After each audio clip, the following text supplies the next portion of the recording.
కుప్పం నియోజకవర్గంలో అప్పు వసూలు కోసం మహిళను చెట్టుకు కట్టి కొట్టిన వ్యవహారంలో నలుగురిపై కేసు నమోదైంది. బాధిత మహిళను కొట్టిన నలుగురిని పోలీసులు అరెస్ట్ చేశారు. మహిళపై అమానుషం ఘటనపై సీఎం చంద్రబాబు ఆగ్రహం వ్యక్తం చేశారు. బాధిత మహిళ శిరీషను ఫోన్లో సీఎం పరామర్శించారు. నారాయణపురంలో జరిగిన ఘటన గురించి అడిగి తెలుసుకున్నారు. ఇటు ధైర్యంగా ఉండాలని సూచించారు. బాధిత మహిళకు 5 లక్షలు ఆర్థిక సాయం చేశారు చంద్రబాబు. ప్రభుత్వ పాఠశాలలో తమ పిల్లలకు సీటు ఇవ్వాలని సీఎంని కోరింది బాధిత మహిళ.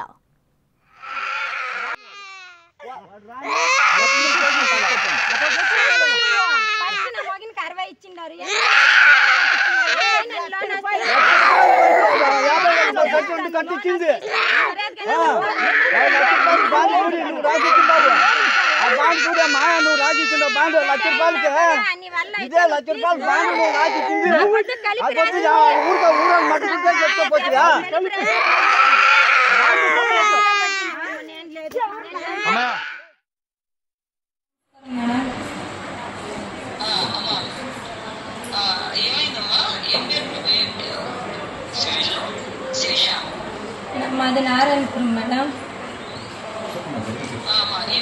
టీసీ తీసుకుంటామని స్కూల్కి వెళ్ళినాను. మా పిల్లలు టీసీ తీసుకుంటాము, హాస్టల్ వేస్తామనేసి టీసీ తీసుకొని బయట వస్తుంది. టీసీని అంతా చింపేదానికి ఇదన్నారు. చేతులు వేసి మా పిల్లల లైఫ్ అని చెప్పేసి చైన్ అడ్డు పెట్టుకున్నాను. నా చైన్ 2 వెనక్కి పట్టుకొని చీరనంతా లాగి నడి రోడ్డు పైన ఈడ్చుకొచ్చి వాళ్ళ ఇంటి ముందు కట్టేసుకున్నారు. 80,000 పుస్తకము. నేను సంతకం పెట్టి 80,000 తీసుకున్నా. సంతకం పెట్టేదానికి కారణము నా మొగుడు నా దగ్గర ఉండొద్దు, సైన్ చేయకపోతే నా భార్యగా నా కష్టం అర్థం చేసుకోకపోతే అని భయపెట్టేవాడు. ఇంట్లో ఉండేటప్పుడు భయపడి నేను సంతకం పెట్టేసినాను. నా కొడుకు మేడం వీడిని ఎత్తుకొని టీసీకి వచ్చినాను. స్కూల్లో అడ్మిషన్లో చేర్చాలనేసి చెట్టు కట్టేసి కొట్టినారు మేడం. ఒళ్ళంతా కమిలిపోయింది. ఒక ముసలోడు వెంకటలక్ష్మి, మునికెన్నప్ప, జగదీశ్వరి, రాజా చాలా దారుణంగా మాట్లాడినాడు మ్యామ్. ఆ ముసలోడు వాళ్ళ కొడుకు ఈడ్చి వద్దు, పెద్ద న్యూసెన్స్ అయిపోతుంది, కట్టకండి, నేను లేడి, నా పిల్లల కోసం నేను బతకాల, మాకు ఎవరు లేదు. నన్ను చూసి చూడనట్లు రోడ్లో 200 మంది ఏదో ఫంక్షన్ ఊర్లో అందరూ చూసేనట్లు చీరని లాగి కుట్టి చేయి తూకేదానికి లేదు, కాలు తూకేదానికి లేదు, మారు చేసేసినారు మేడం.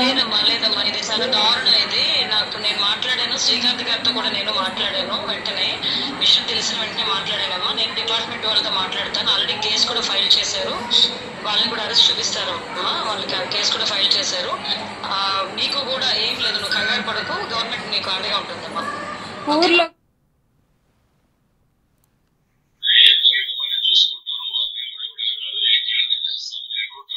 నారాయణపురంలో సార్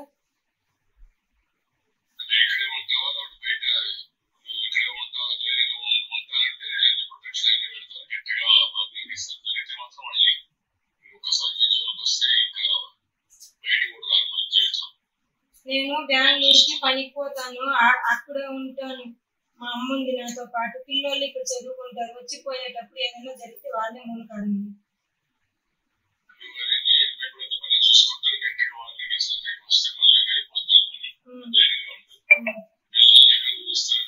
మాకు విజయనగరం మాస్టర్లో సీట్ కావాలా. మా పెద్ద పాపకు 2 పిల్లలు గవర్నమెంట్ స్కూల్లో పోతారు, కెంచన్ వల్ల.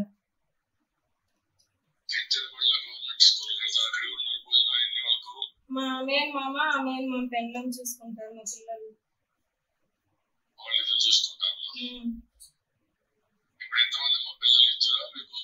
ముగ్గురు సార్. 2 ఆడపిల్లలు, ఒక పాప హ్యాండిక్యాప్ అని, తర్వాత 2 బాగా పుట్టారు సార్.